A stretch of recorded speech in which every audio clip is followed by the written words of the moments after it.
मेहंदी, लग्न, लग्न, लहानपणापासूनची इच्छा. ऐक ग, लहानपणापासूनचं स्वप्न, रुकवत, एक्साइटमेंट, काय काय नवीन बघण्यात.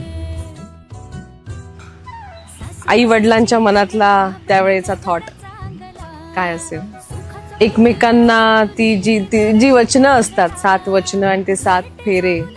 सो फुल एक डिवाइन कमिटमेंट आहे आपल्या पार्टनरची, आपल्या पार्टनरला. कन्यादान, आई ग, आई बाबांसाठीचा असा खूप असा हेवी असा तो क्षण, कन्यादान. बापरे, म्हणजे मी तो इमॅजिनच नाही करू शकत की त्यावेळेस आई वडील त्यांना काय वाटत असेल की आपली मुलगी आपण दुसऱ्या घरात देतो. प्रतीक्षा म्हणून विचारशील तर प्रेम.